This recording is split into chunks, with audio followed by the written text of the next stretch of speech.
hope they're not too long. Okay. All right. Good morning. So I want to talk today about Texas annexation and secession, and give you a little bit of sense of how how the party system, the second party. Oh, I see. Um, was a second party system is falling apart, right? So the second party system, Van Buren's second party system, is 30-second ad. Oh my gosh. Okay. Excellent. All right. Discover card. All right. They are really pushing those credit cards. We're talking about credit today too, so that's good. Um, all right, so let's. I want to talk about a sneaky war. I want to talk a little bit about the collapse of the second party system. Now, all right, the second party system is who? It's Democrats and Whigs, right? And the second party system is one that it's hoped will prevent a division between North and South, right? The little magician is the person who puts it together, Martin Van Buren, and the little magician is a candidate. He's the vice president under Andrew Jackson, and his hope is that the Democratic and Whig Party will both be patchwork parties that will prevent there being a strong divide between slavery and anti-slavery parties. And that more or less works out, but it starts to break down in the 1840s. And I want to talk about some of the reasons why that happens. First of all, let's talk a little bit about Texas, because Texas um, is something that has its own history for a while, because Texas is independent from the United States for a chunk of the period that we're talking about. So just a little bit on the Texas timeline. In 1821, the Empire of Spain is signed some treaty apparently with Stephen Austin. No one can, Moses Austin, and his son Stephen comes over, and the plan apparently is to settle Americans in what will become Texas, the colony of Texas. And the Austin colony has 300 settlers. It's proposed to Spain. It's complicated then because Mexico is in revolt against Spain, and partly because of the Napoleonic Wars. This makes possible an independent Mexican state, and the independent Mexican state basically goes along with this idea of the settlement of this land, relatively very sparsely populated land, by the Austin colony. And the attraction for Austin and other people like this is that the land is really cheap. You know, the land is 25 cents an acre in, dollar an acre in the American West, but it's 25 cents an acre, 12 and a half cents an acre in Texas. And so roughly 5,000 Americans settled in the Austin colony by around 1830. Good morning. And there are tensions between Mexico and this colony of Texas. The Mexican, the Texans who settle there say that they in a treaty they say that they're supposed to be Catholic, that they're not supposed to have bring enslaved people over. They basically ignore that, and so what we see in Texas is it's not exactly a slave holding society yet, but it's a society that does have enslaved people in it. And then in 1830, basically in part because people keep bringing slaves over, Mexico has barred slavery since 1820. Mexico basically says no more emigration into the Austin colony. That's it. You're done. That doesn't stop people from settling in this region, though. And it's at this point that the settlers declare. Yes, generally yes. Generally yes. So Mexico is simultaneously a Catholic state. Catholicism is the official religion, and it's anti-slavery. So by this point, the the Mexican Catholics are opposed to slavery. Um, that's not to say that Catholicism is opposed to slavery, because, for example, Cuba is a Spanish colony, and Cuba definitely has slavery. So, but in Mexico, independent Mexico, yeah, they're opposed to slavery. There are Catholics in Texas who support slavery and Catholics in Texas who oppose it. So it's a little bit confusing. Most of the people, the majority of the people who are in Texas, are people who have settled from the United States. There are some Tejanos, people who are native Texans who are there, but they're outnumbered by the settlers. Oh, yeah, okay, so Mexico, right. So, yeah, that's right. I would say that Catholics in Texas, in Mexico, did oppose slavery. Yeah, absolutely.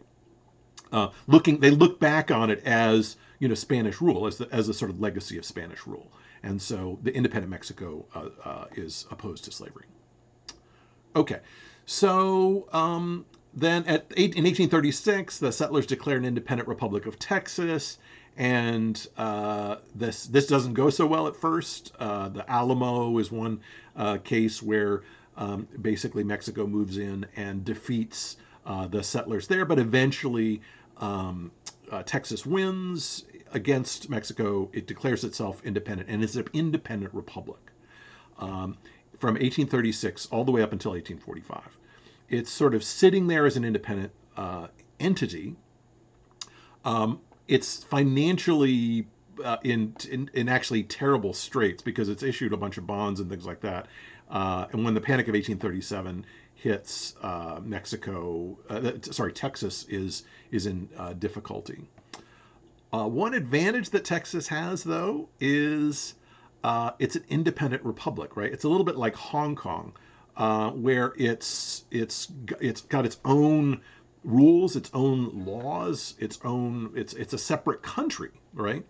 And as a result, after the Panic of 1837, for a person who is an enslaver, a person who owns slaves in, say, Mississippi or Louisiana, when the Panic of 1837 hits, those people have terrible debts, right? A great deal of overhanging debt. When the panic hits, they can't pay their debts, and so they sneak across the border into Texas with the people that they own as slaves into Texas, because in Texas their property can't be repossessed, right? So they take their money, they take their cattle, they take enslaved people, they cross into Texas, and they're basically free from their debts. Does that make sense? So what happens then is the panic. The Panic of 1837 fills Mexico with enslaved people, because slave people who own enslaved people, bring those people over to Texas to prevent those enslaved people from being repossessed, to prevent their other property from being repossessed. Obviously, their land in Mississippi or Louisiana or Arkansas they're leaving behind. But they cross into Texas basically to escape debts. And so Texas goes from being a place that has a few enslaved people to having lots of enslaved people between 1837 and 1845. And so the fact that Mexico is anti-slavery becomes more and more of a problem for it leads to more and more tension between Texas and Mexico. All right. Does that make sense? So that's just a little bit of background. So we need to remember that there's this independent Texas from 1836 to about 1845, and it's an independent state, independent country that's sort of all on its own. And this is partly why Texas people are so. There's a couple of Texas people in this class, right? This is part of the reason that Texas people think of themselves as so distinctive and so different. Is in part because of this period, the 9-year period when it's actually a separate country. Okay, now the Panic of 1837 hits states pretty hard, and it takes a couple of years, but eventually a whole bunch of states default on their debts.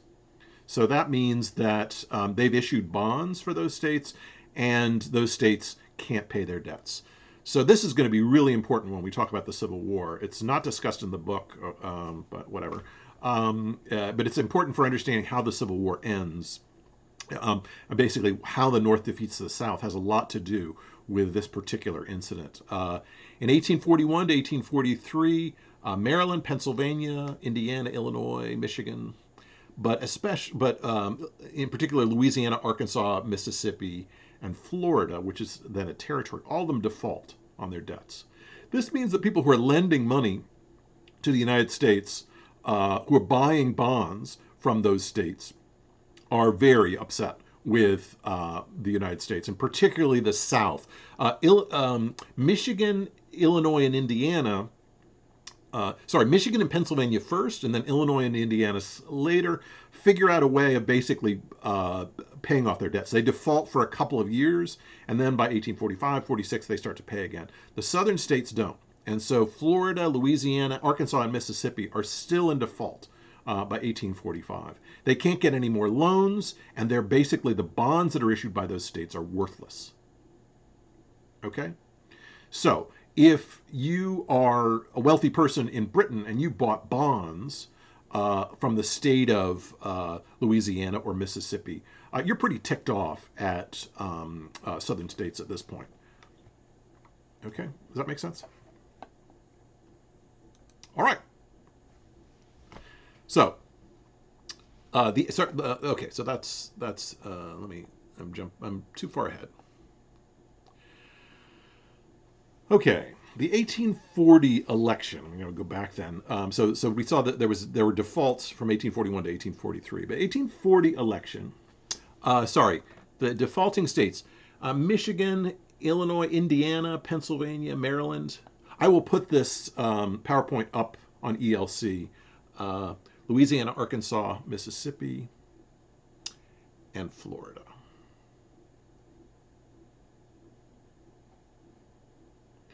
So besides those three that you mentioned, Indiana, Maryland, but I'll post it. Louisiana, Arkansas, Mississippi, and Florida. Okay? All right. So the election of 1840. This is after the Panic of 1837.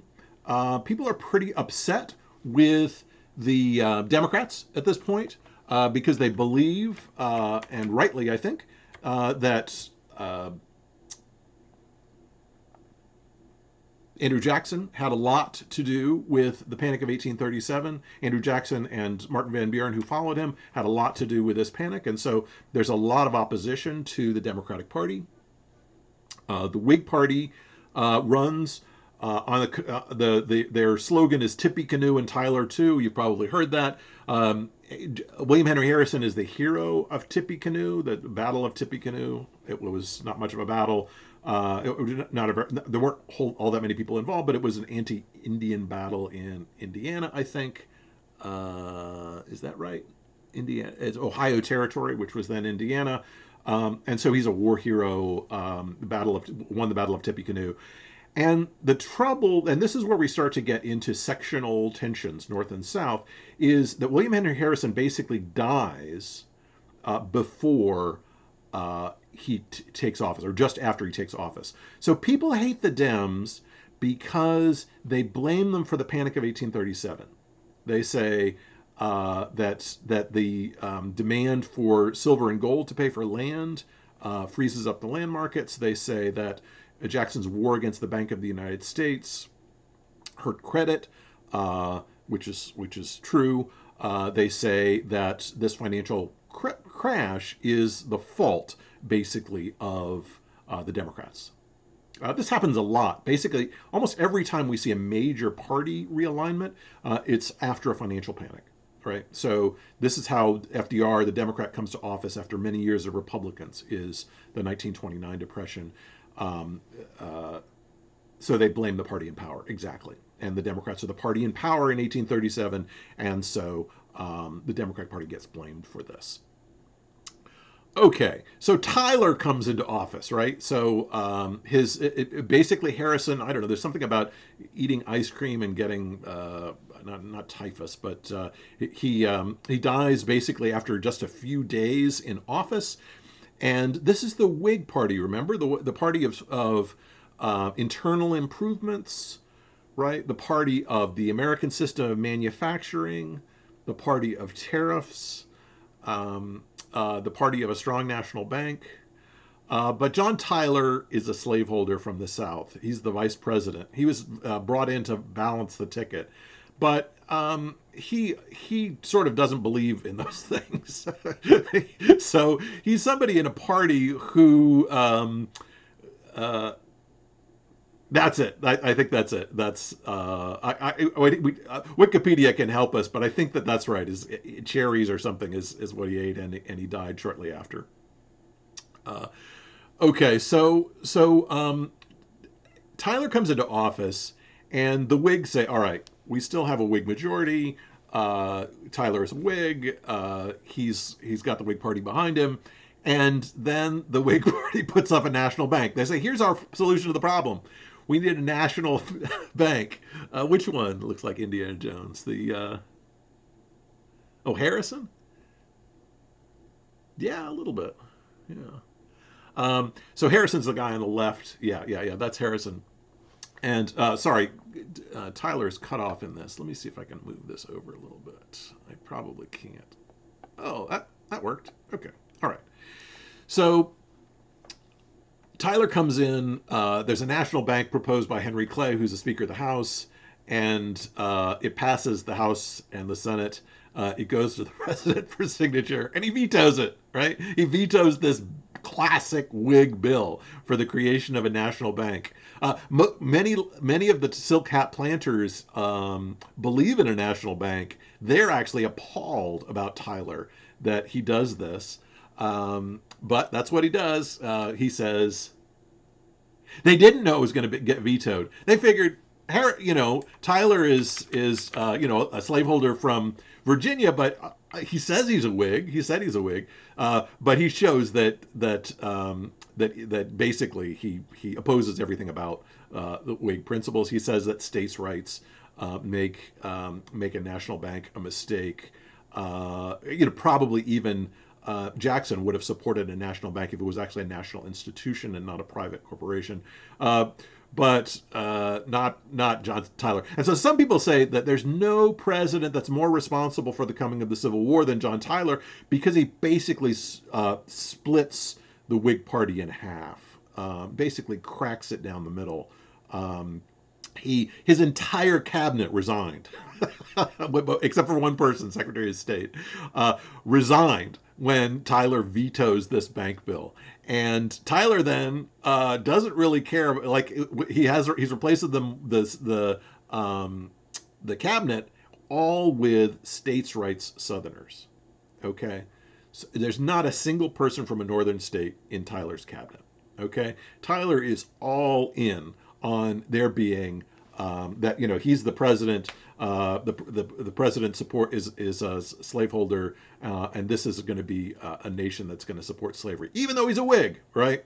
So this is not great. The optics are not great on this for people who voted for the Whigs. Yeah, the Whigs wanted a national bank because they want.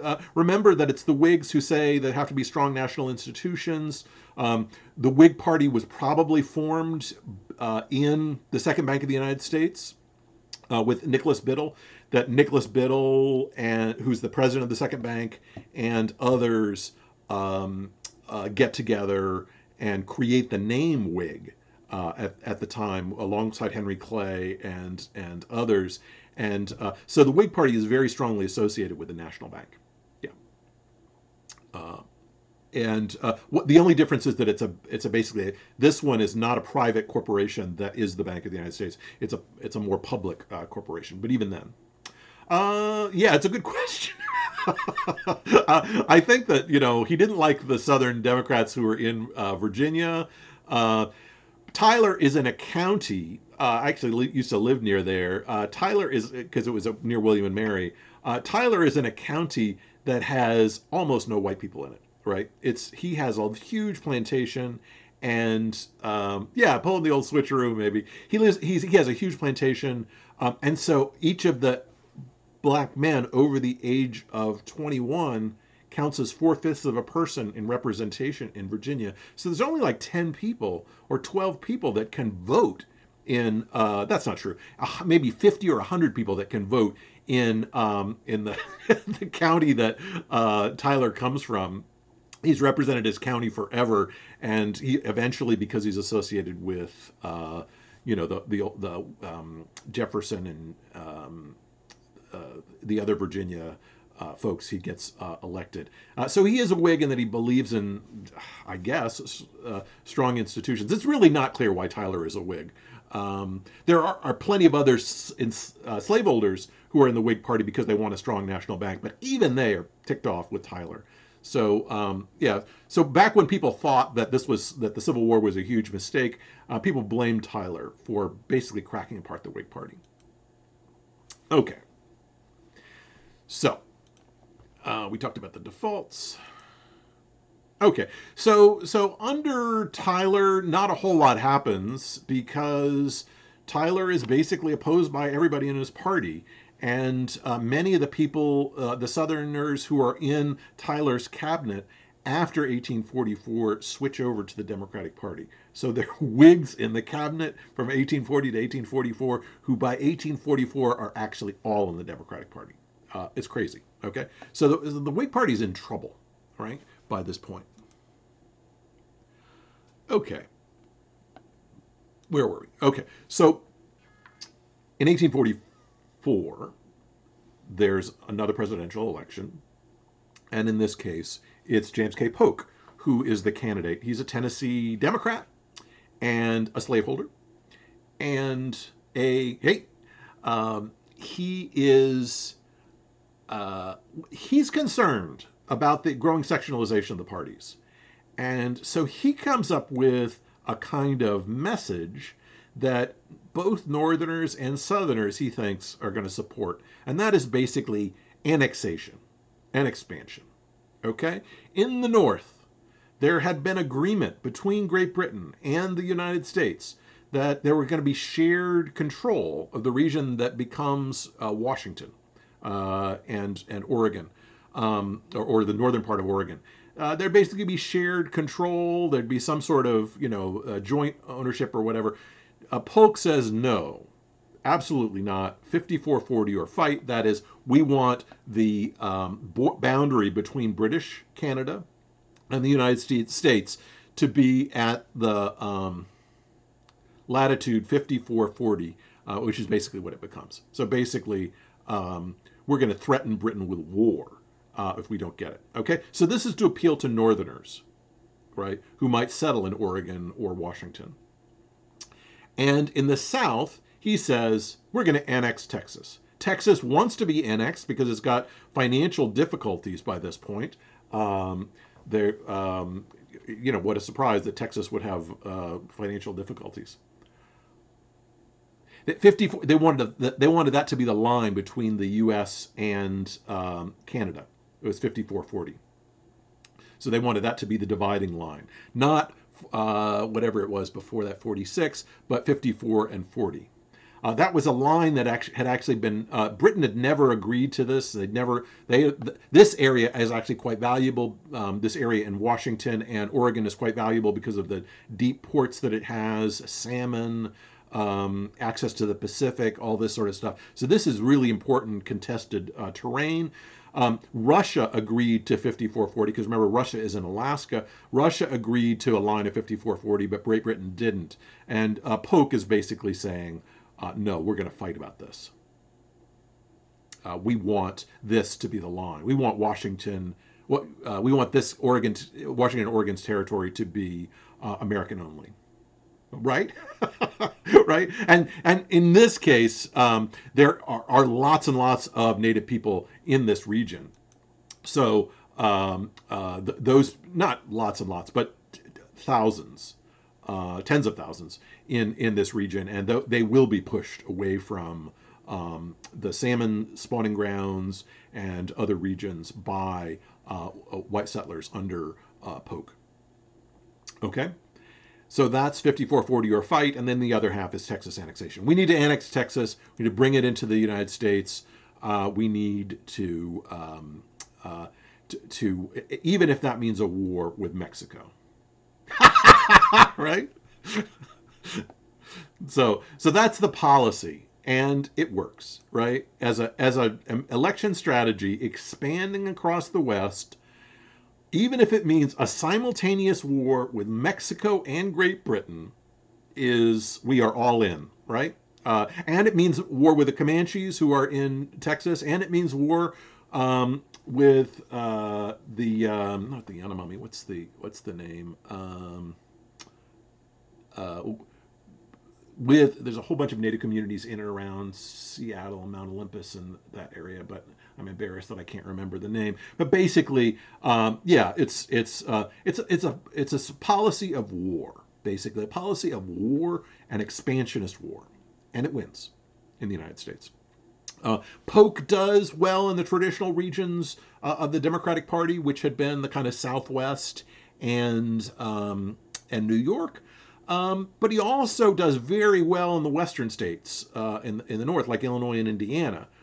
Those people who might potentially go to a place like Texas or Oregon. It becomes very popular in South Carolina and Georgia, which had previously South Carolina and Alabama, which had previously had a pretty strong Whig presence. They become much more democratic, much more allied with the Democratic Party once Polk's expansionist policy is laid out. Right? Right? It's basically a promise of war. Now, the fact is that this is not a great time for the United States to be engaged in war. Why? Because the United States, because 8 states and 1 territory have just declared bankruptcy, right? This is not a great time to be starting a war if the U.S. can get no credit. Does that make sense? It's not that the U.S. has defaulted. The U.S. has not defaulted, but 8 American states have defaulted between 1841 and 1843. And so it looks bad for war, because for war you need battleships, you need armies, you need food, and to do that you need to borrow money and issue bonds. And you can't do that. The U.S. is not in a position to do that in 1844. But this again, demonstrates my inability to have any control over PowerPoint. This background screen is from a lecture that Bill Kelson did. I don't know why I can't remove it, but there it is. Bill, you probably remember this background screen. So, how do you fix that problem? You fix that problem with a tariff, a new kind of tariff, a tariff that's going to pay off American debts. And the Walker Tariff of 1845 basically is a tax on the value of property. It's a very low tariff. And Robert Walker, the director of the Treasury, says, okay, we're going to tax goods coming in, right? That's how we pay our bills. That's how we pay our bills. No worries. And we're going to tax goods that are coming in. That's how we pay our bills. And but we're going to lower the tax. Because if we lower the tax, we're actually going to get more money. Yes, it is. It's America's debt, although there's talk at the time of trying to take over the states' debts to improve America's standing in the world. That doesn't happen. But a lot of people are super suspicious about the United States because of these defaults. So this was a tariff to raise money for war. That was the understanding among the Democratic Party. That's not precisely how Walker talks about it. But this is interesting about tariffs, is if you lower tariffs, you actually get more money. If you lower a tax on imported goods, you actually get more money. Why? Because more goods flow in and you get less smuggling. So if the tax is relatively low, you get less smuggling. Oh, the Polk's message was basically expansion, annexation. Expansion and annexation. We're going to expand to the west. We're going to fight Great Britain. We're going to fight Mexico. We're going to fight the Comanches. We're going to fight the native people who are in Oregon and Washington.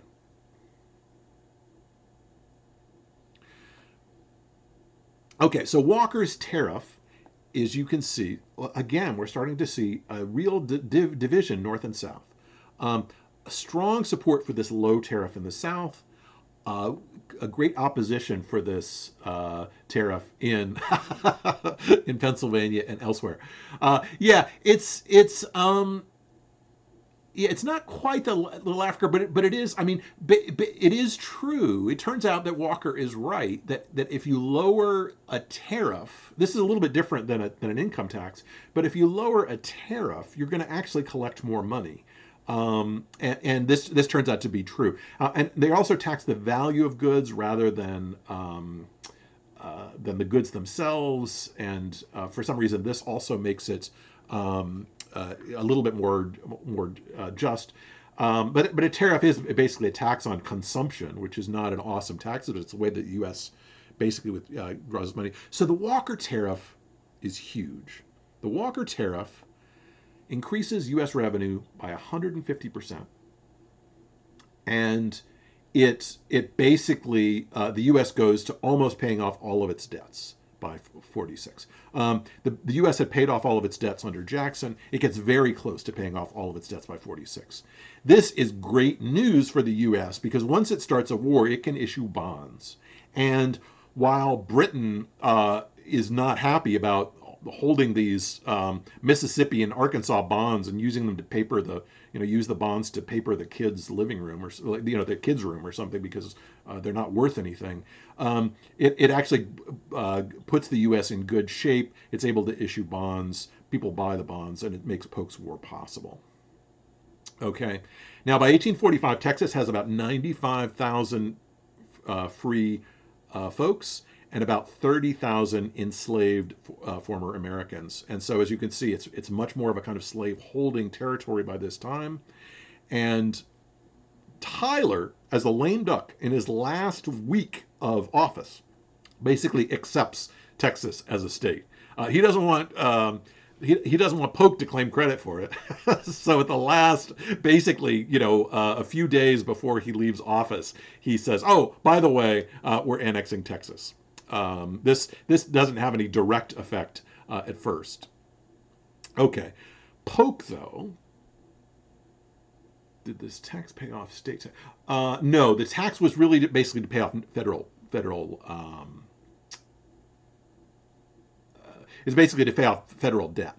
Uh, so the states are still in trouble. By 1850, the northern states are good, but the southern states are still in default. Uh, and there had been talk about the federal government assuming the debts, but they thought that was a moral hazard because then states would issue lots more debts, and it would go crazy. So basically, the Walker Tariff makes it possible to fight this war. But again, the Walker Tariff, if you look at the votes in Congress, the Walker Tariff is much more strongly supported than in the South than in the North, and we start to see a much more sectional divide in terms of policy, right? A policy of expansion, particularly over war, is something that Southerners are more willing to support, and Northerners are less willing to support. So in 1847, Polk sneakily orders U.S. troops across the Nueces River into Mexican territory, and then he has the general there communicate that Mexican forces have fired on him, but claims to be in Texas territory. Does that make sense? So basically, this has happened before.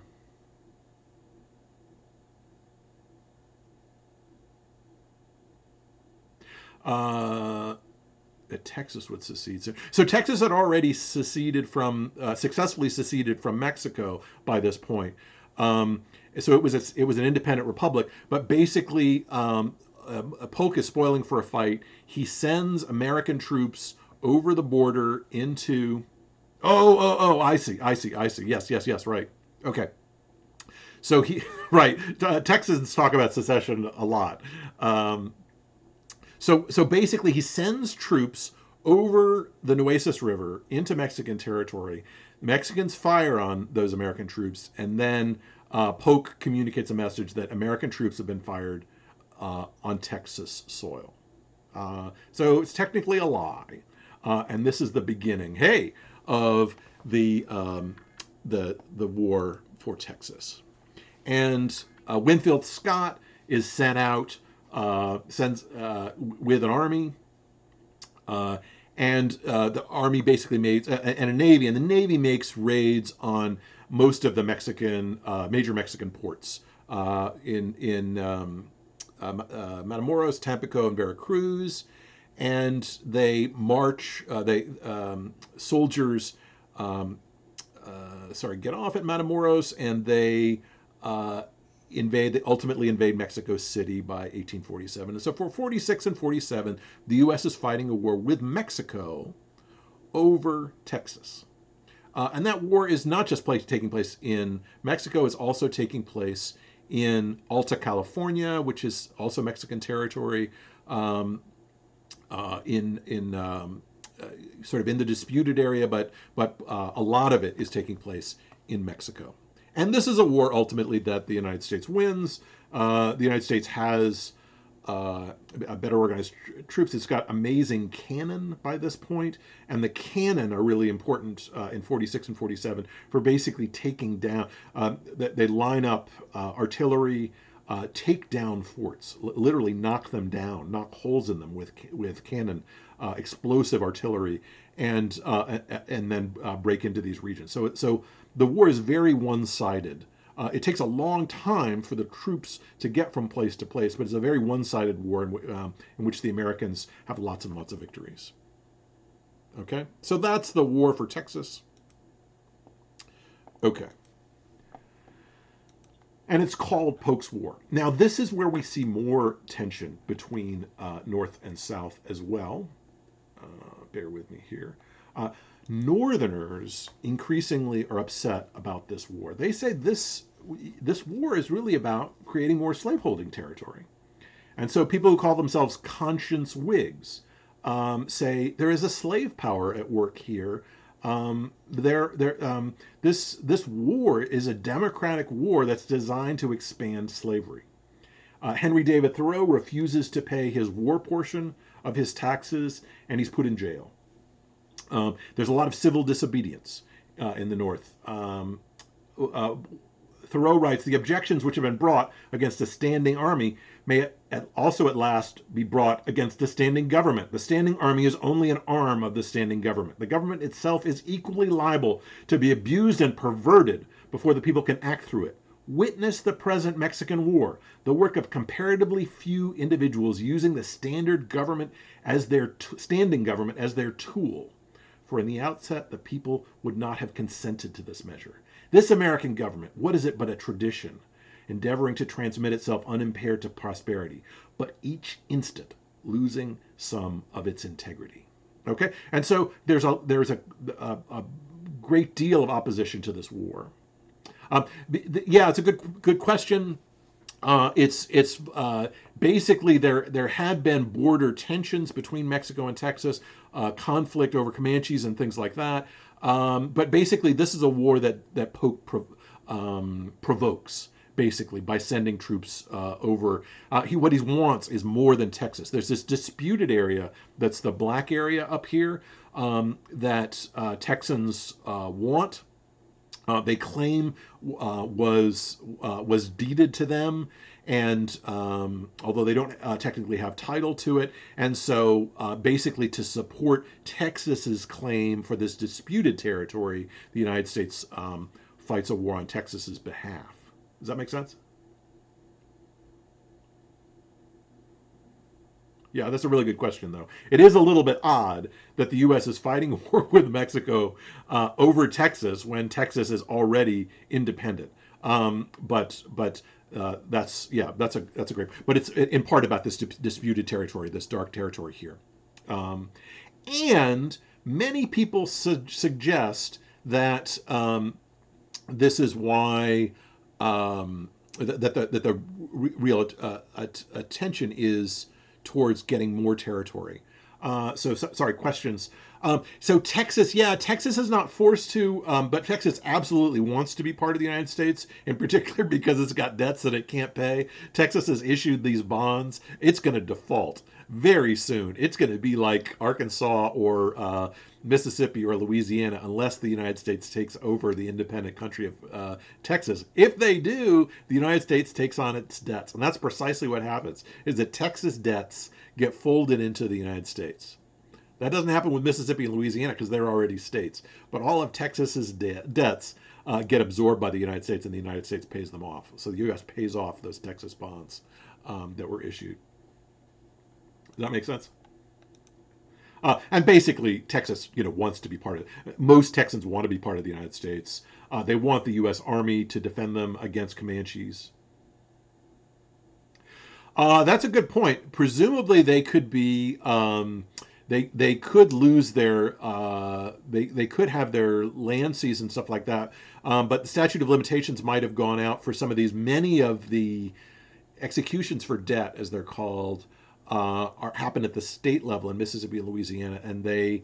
Yeah, it's a good point. It's quite possible that some of those debts could have been settled once the Texas becomes part of the United States. Okay. So now I want to talk a little bit about so that's the war for Texas.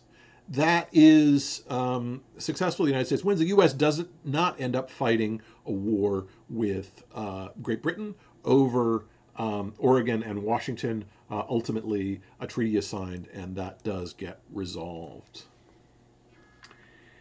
Now, Henry David Thoreau and other Whigs say that there is a slave power in Congress, that slave owners have power, they control Congress through basically measures that enforce the power of a minority to control a majority.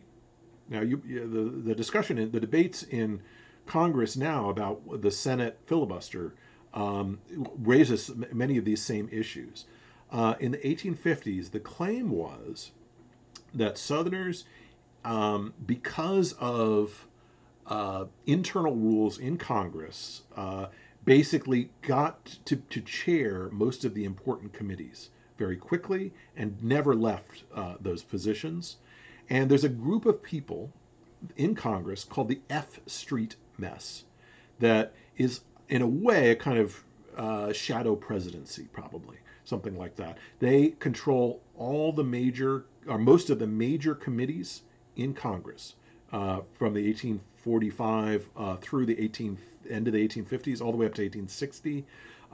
This F Street Mess of Butler, Atchison, Hunter, and Mason make all the decisions, or most of the decisions. Things can't get out of committee unless the F Street Mess approves it. Any bill on tariffs or taxes, any attempt to annex new states, any attempts to pass legislation for railroads or for creation of universities or to give free land in the West, all of this has to go through the F Street Mess, and the F Street Mess blocks it at every stage. That's the claim, and it's not untrue. The F Street Mess is an incredibly powerful organization, and it's just for congressmen. Okay, that's just a sort of side note. We're going to talk about them in just a minute. They were all elected in each of their states. No, they're not. They're appointed to the chairs of their committees, and then they never leave the chairmanships of their committees. In part because the Democrats are in power after Polk comes to power. Okay, so there's conflict then once this new land is annexed. So at the end of 1847, the U.S. gets all of this land, or this area in New Mexico. This disputed area in Texas, all of this is signed over basically by Mexico to the United States. And the trouble, though, is how to organize the states. Polk does not want California, for example, to be brought in as a state. The Bear Flag Revolt takes place in 1847.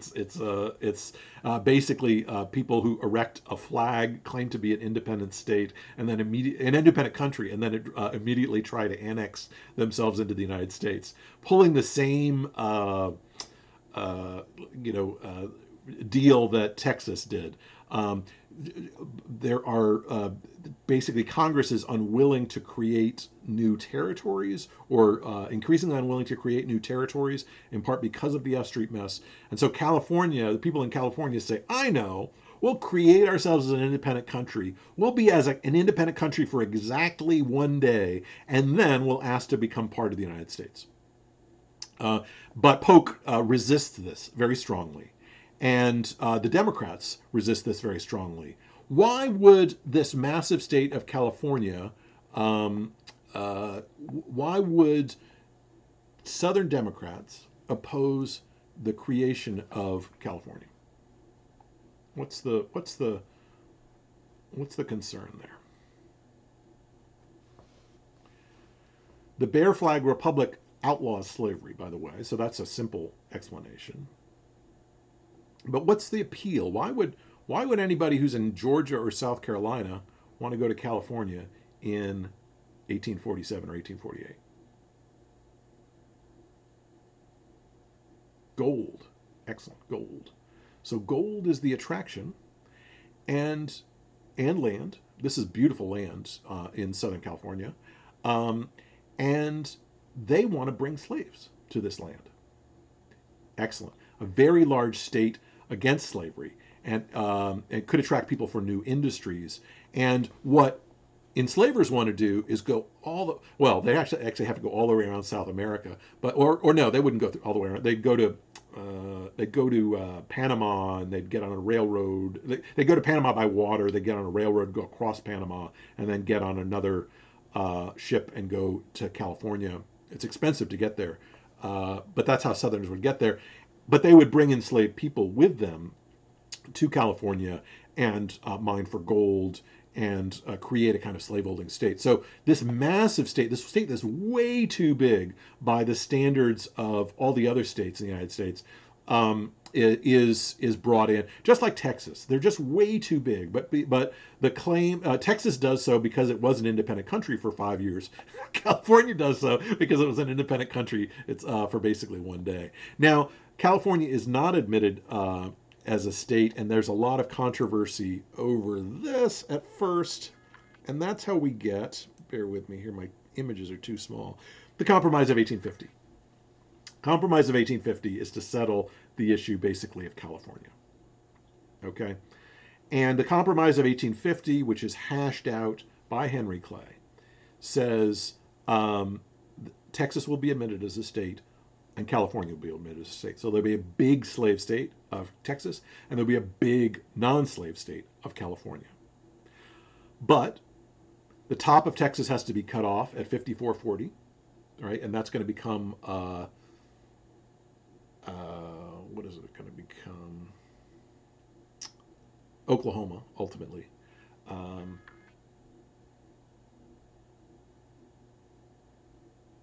Yeah, the fear was that slaveholders would not be allowed to settle in California because the Bear Flag Republic had declared slavery to be illegal, and so he didn't want California to be admitted as a free state. He wanted there to be Southern California, which would be a slave state, and Northern California, which would be a free state. But this whole Bear Flag Republic thing makes a serious problem for him. Polk's plan was that this area that was won in the Mexican War would be free and slave, just like divided at 5440, so that there would be basically a Southern California slave state and a Northern California free state. And the Bear Flag Republic people basically, by declaring themselves an independent country, are able to escape that. Okay? So the resolution finally in the Compromise of 1850, and there's just bitter conflict about this in Congress for 4 years, from 46, well, not the 3 years, from basically 47, from the end of the Spanish the War for Mexico, war for Texas, all the way up until 1850. And the Compromise of 1850 is an attempt to settle this. So California is admitted as a free state. New Mexico and Utah can decide. The top is taken off Texas, and the concessions to and there will be no slave trade in the District of Columbia. The other concession to slaveholders is the Fugitive Slave Act will be strengthened. That's the thing, remember, that Harriet Beecher Stowe is so upset about. That's the reason that Harriet Beecher Stowe writes Uncle Tom's Cabin, is because this stealing people from the North, bringing them into the South, is she finds abhorrent. So it's that Fugitive Slave Act, which basically authorizes any enslaver to go anywhere in the United States and call on police to bring enslaved people back to the South, and in many cases, in some cases, taking free blacks and using the claim that they are slaves and pulling them into the slave South. Does that make sense? Okay, so that's the Compromise of 1850, and as you can see, by 1850 we're looking at very divided polity, North and South. The parties are becoming more divided. The Whig Party is largely broken by the defection of Tyler, in part because the Whig Party opposes the war. The Whig Party also collapses. It's a little bit like the old Federalist Party that opposed the War of 1812, right? The Federalist Party goes away. The Whig Party, in opposing the annexation of Texas, and then people like Thoreau and others refusing to pay their taxes for this war, seem to be disloyal to people. So that's part of the reason that people leave the Whig Party. Other people, the so-called conscience Whigs, leave because they feel like this Whig Party, can be easily controlled by someone like John Tyler.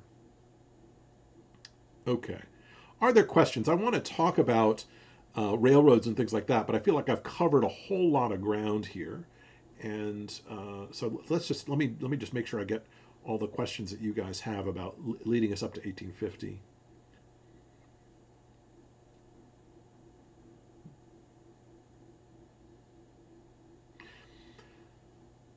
Basically, the takeaway from this first half of the lecture is that between 1836,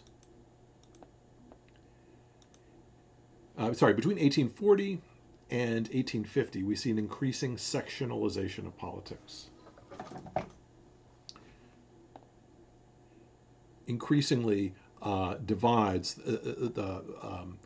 a sense that there's a power in the South, slaveholding South, that controls Congress, that the war for Mexico was a slaveholders' war, that the Walker Tariff, which was a low tariff, was designed to benefit Southerners and make a war possible. Okay, good. All right, yeah, that's. Let me end here because I want to talk about railroads and stuff like that, but I feel like I don't want to overwhelm you with too much information. So we'll end here today, and we'll talk about railroads and the coming of the Civil War next class.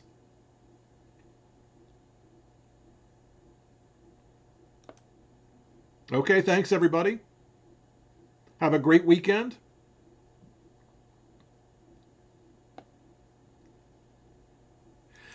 Oh, basically, it benefits it benefits them because they don't have to pay taxes as high tariffs, basically on foreign goods. So foreign goods are cheaper for them. So that's how it benefits Southerners. It hurts Northern manufacturers because they're facing this competition. Thanks, everybody. Have a great weekend.